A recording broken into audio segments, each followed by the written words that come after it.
Bom dia, pessoal do segundo ano. Vamos lá para mais uma aula pela Rede Equipe de Ensino. Dessa vez a gente vai analisar como é que funciona as funções trigonométricas, seno, cosseno e futuramente tangente. Vamos lá? Função periódica. Então, primeiro a gente tem que ter uma ideia do que é uma função periódica, né? Então, uma função periódica são as funções que se replicam num certo domínio para toda a sua extensão, gerando uma periodicidade, né? Ela se repete. Eu observo que vai ter um pedaço dela que nada mais é do que a repetição desse pedaço sucessivamente. Exames cardíacos são bons exemplos. Toda a nossa comunicação sem fio é feita através do estudo de funções cíclicas, né? Outro nome aí para as funções periódicas. Projeção de produção, colheita ou consumo também podem ser representados por essas situações. As funções trigonométricas que serão os nossos alvos de estudo.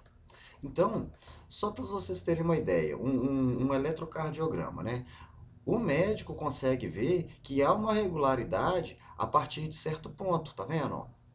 Então, a partir dessa regularidade, dessa repetição, dessa periodicidade que acontece na função, no exame aí do eletrocardiograma, que o médico consegue tirar as conclusões dele. Então, quando ele observa algo muito diferente acontecendo no seu ritmo cardíaco, por exemplo, ele observa que é o sinal, um sintoma de alguma doença, de algum mal que o indivíduo está sofrendo aí, né?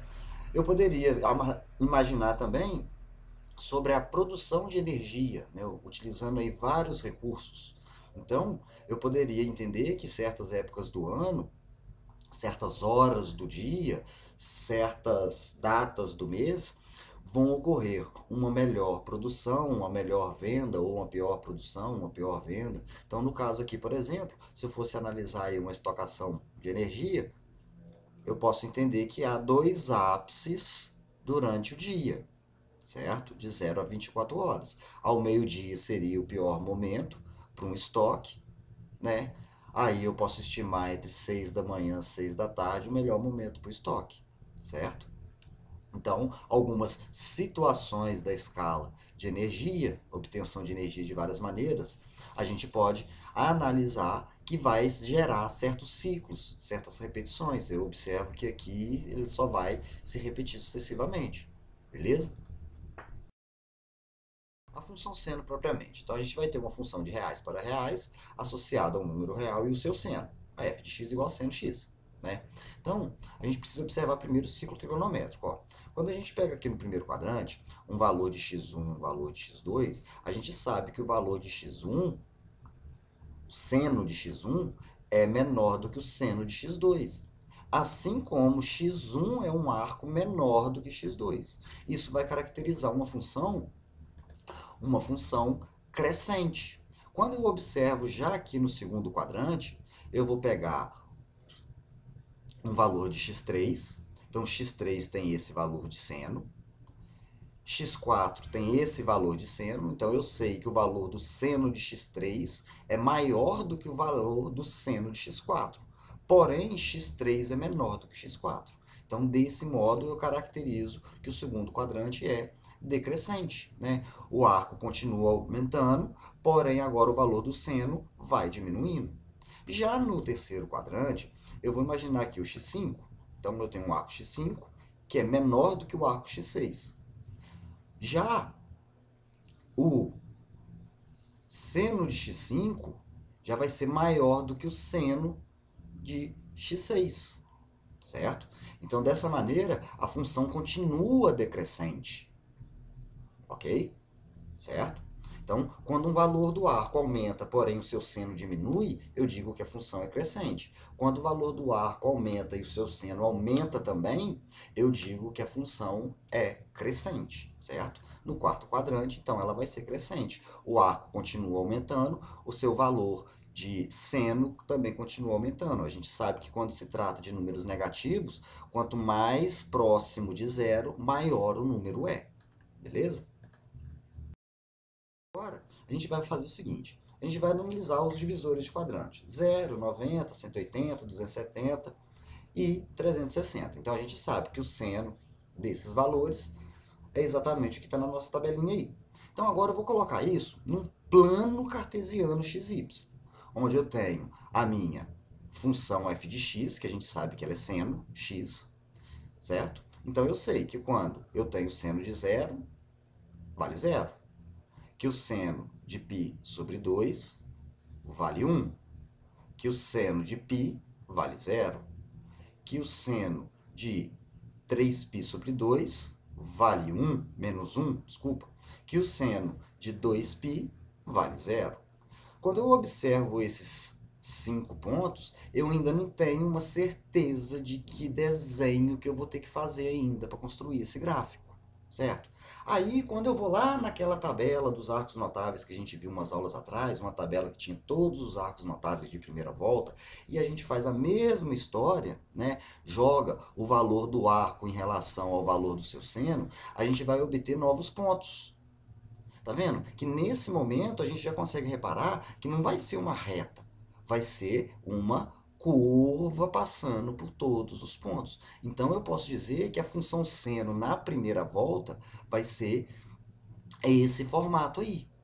Então esse formato onde eu tenho o ponto 0, 0 de início, o máximo π sobre 2 valendo 1, o mínimo 3π sobre 2 menos 1, e quando começa novamente a volta, ela vai só repetir, certo? Então, isso é uma senoide. Então, o nome da curva da função seno é senoide, né? E essa, no caso, seno x, vai ter esse formato, uma onda.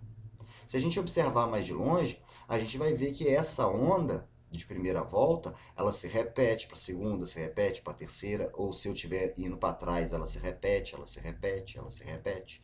Então, isso é uma função periódica, uma função cíclica, onde, dado um determinado período, que nesse caso aqui é de 2π, a partir daí é só repetição disso, ok? Que é o que acontece no ciclo trigonométrico, só que agora eu tenho uma função seno x. Ok, pessoas? O seu domínio vai ser real, como a gente repara, todo número real é em radianos. A gente vai sempre trabalhar em radianos justamente por conta disso. Porque agora, esse eixo x aqui, ele é um comprimento, tá vendo? O grau não representa comprimento. O radiano tem essa possibilidade, ainda mais que a gente está na circunferência de raio 1, então eu posso atribuir um comprimento aqui, por isso que o radiano vai ser fundamental. E nesse caso, o grau não vai funcionar legal, não vai dar uma formidade para a nossa função. Por quê? Porque quando eu coloco num plano cartesiano propriamente, eu tenho um eixo unidimensional, outro eixo unidimensional, certo?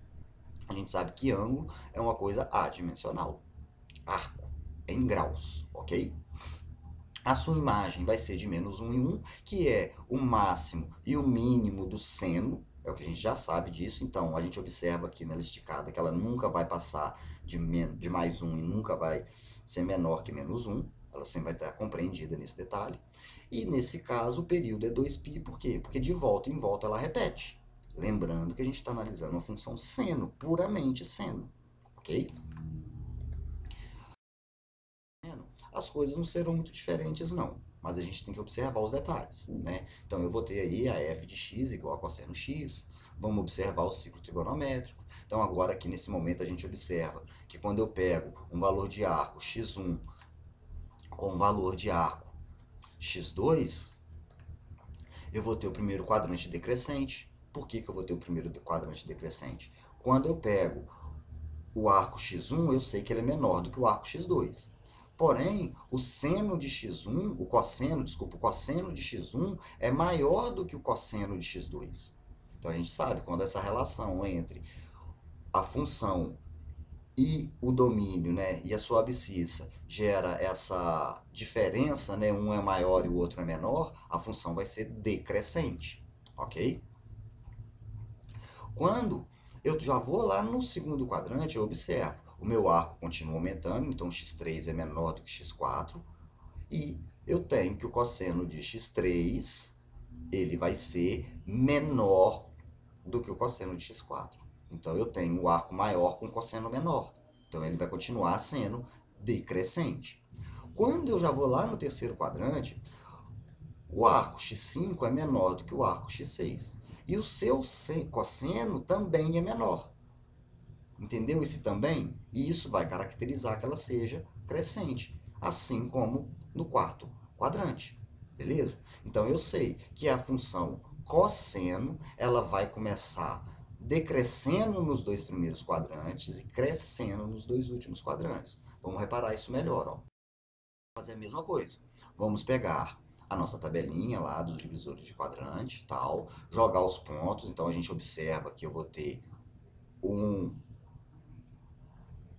0 e 1, eu vou ter π sobre 2 e 0, eu vou ter π menos 1, eu vou ter 3π sobre 2 e 0, eu vou ter 2π e 1, ok? Ainda eu não consigo ver, parece até que eu estou formando só uma função de primeiro grau, outra de primeiro grau, certo? Então eu faço a mesma história, eu observo os arcos notáveis dos quadrantes e jogo esses pontos no meu gráfico também. Aí eu observo como que vai ser mais ou menos a curva. Então, a cossenoide, que é o nome dessa curva, né, do seno senoide, do cosseno cossenoide, é o que a gente estava vendo, ó. Ela vai ser decrescente até o fim do segundo quadrante. No terceiro quadrante e no quarto quadrante ela é crescente, certo? Então, quando eu observo de longe também, eu entendo que ela vai se repetir, né, nesse domínio, nesse período de 2π. Então, a cada 2π eu tenho a onda novamente, a função novamente. O seu domínio continua sendo real, assim como o seno, a sua imagem também é de menos 1 a 1, certo? A gente sabe que o cosseno puramente, ele nunca será maior que 1, nunca será menor que menos 1, e ela vai se repetir de volta em volta. Por isso que o período dela é de 2π. Beleza? Bom, agora a gente vai somar ou multiplicar um número à função. Então, observa aí a função que a gente já estudou, estudamos ela agora, beleza? Ela tem esse gráfico aí, onde a sua imagem vai de menos 1 a 1, correto? Então, eu vou multiplicar, por exemplo, ela por 3. Então, quer dizer que eu estou fazendo a g de x igual a 3f de x. Então, olha lá como que ela vai ficar. Olha o crescimento que ela vai ter, né? Ela vai aumentar o quê? Ela vai aumentar a sua amplitude, certo? Então, ela que era de menos 1 a 1 vai passar a ser de menos 3 a 3, certo? Eu vou aumentar a altura da onda, certo? Da função, beleza? Observe que isso parece muito com onda. Mas, e se ao invés de multiplicar por 3, eu somar 2? Então, olha lá, o que acontece se eu simplesmente somar 2 ao resultado do seno? Eu vou deslocar ela 2 para cima. Então, se antes era de menos 1 a 1, eu vou somar 2 aqui. Então, 2 mais menos 1, 1.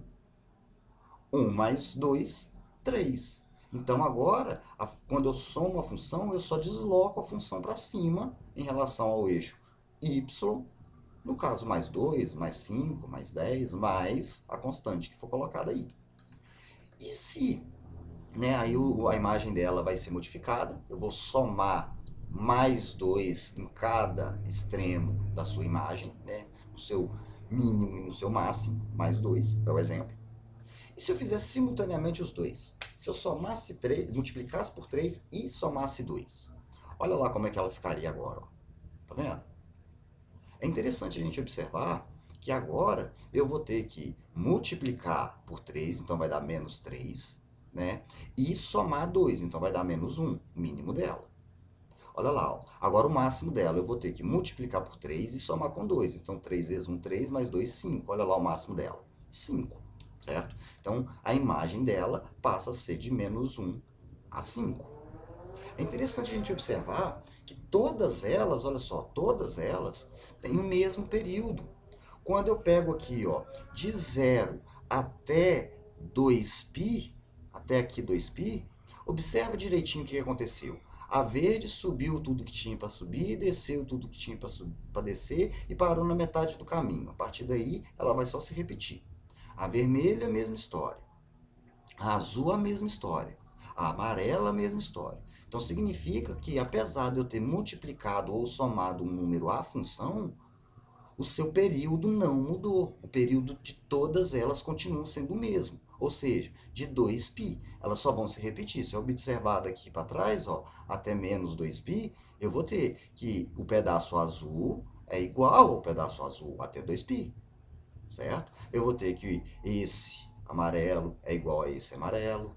Eu vou ter apenas a duplicação, a replicação da função dentro do período de 2π para todas elas. Então, quando eu somo e multiplico do lado de fora da relação trigonométrica, eu estou alterando quem? Eu estou alterando a imagem, certo? Vamos memorizar. Vou fazer diferente agora. Agora a gente vai fazer no arco, né? A gente vai multiplicar ou somar no arco X. Então, a gente vai tomar como modelo aí a nossa inicial, certo?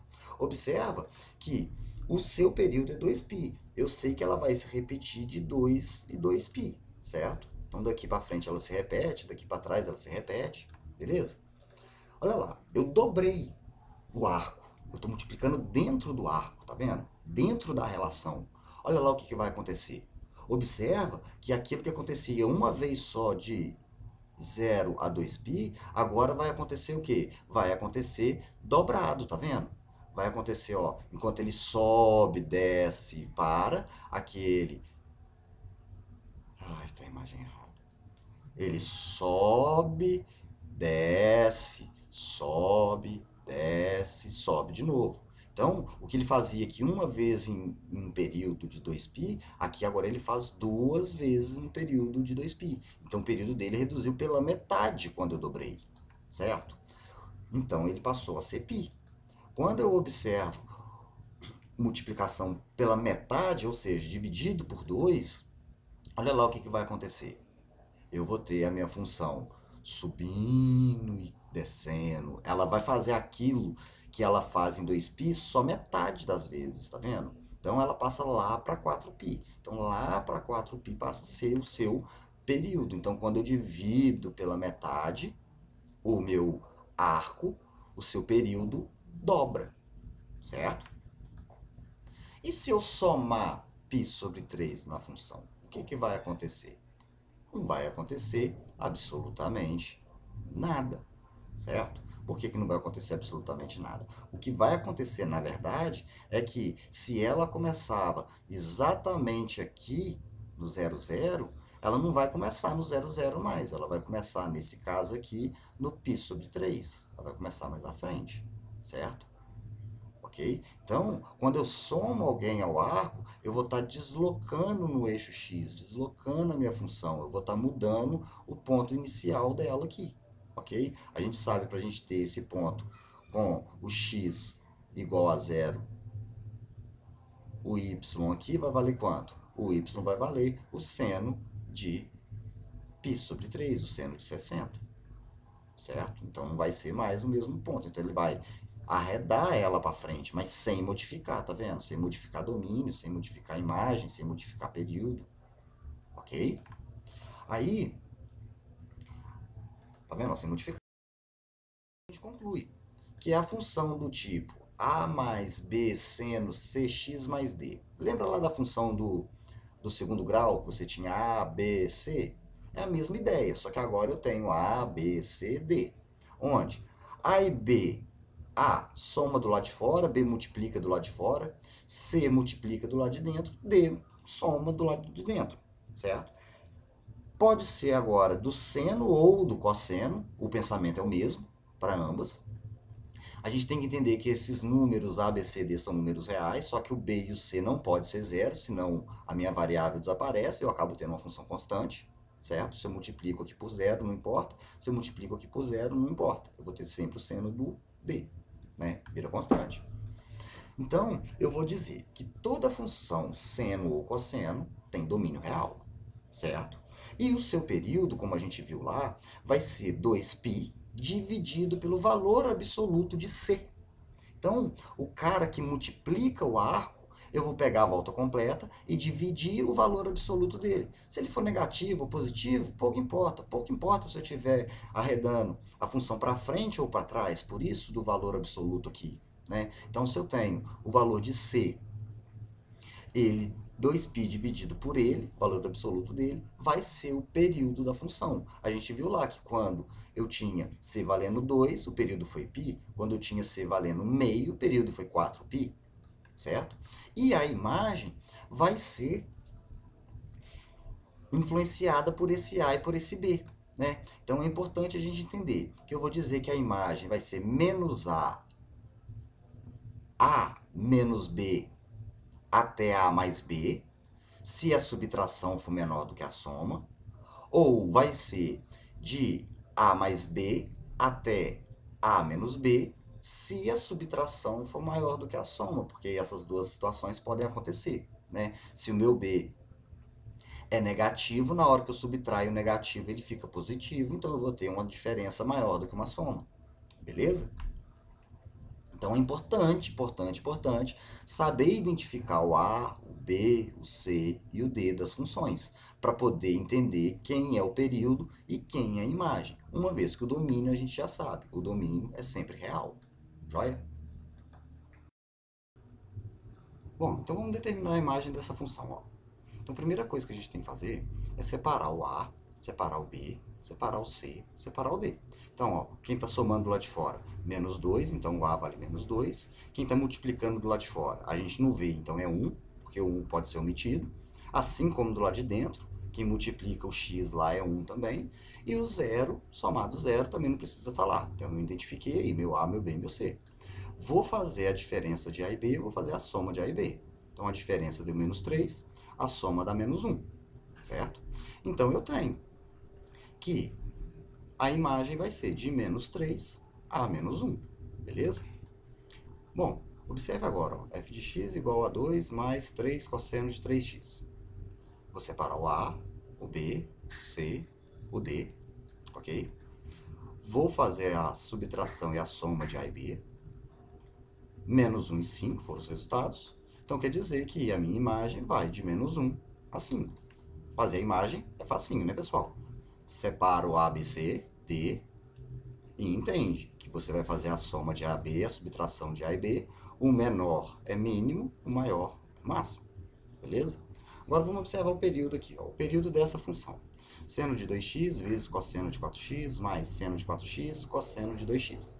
Então a gente tem que atentar que isso aí nada mais é do que o seno da soma de arcos, certo? Então lembrar que essa formação aqui é a formação que me dá o seno da soma de arcos. Então quer dizer que o seno de 2x vezes o cosseno de 4x mais o seno de 4x vezes o cosseno de 2x nada mais é do que o seno de 2x mais 4, ou seja, o seno de 6x.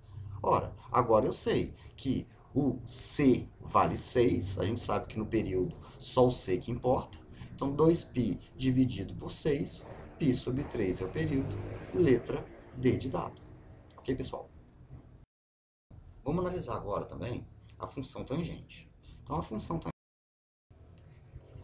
tangente é uma função também associada de um conjunto A para reais, onde cada número real x, com x diferente de π sobre 2 mais kπ, é a sua tangente.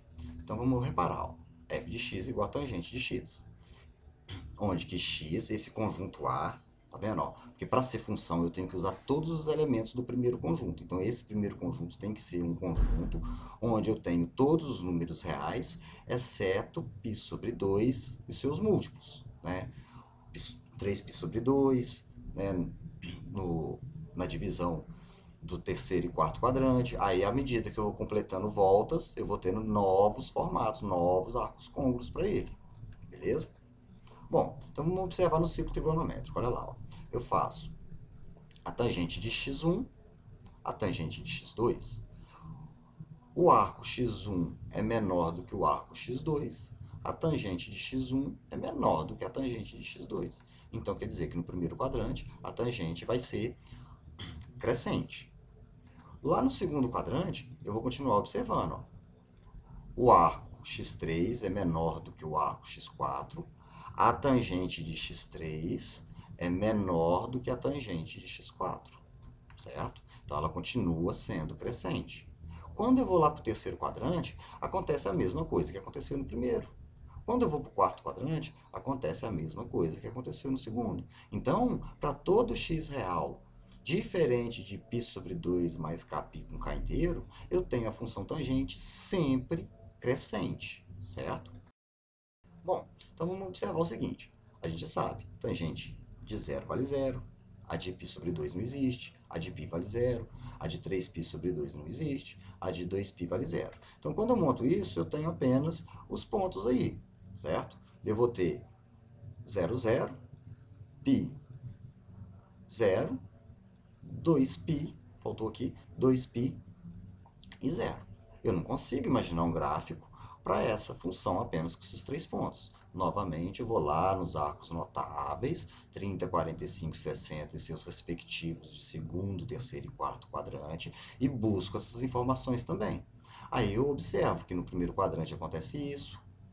Observo, então, que por esses pontos vai passar essa função. Então, a função tangente, ela é uma função que ela vai ser formada por essa curva, né?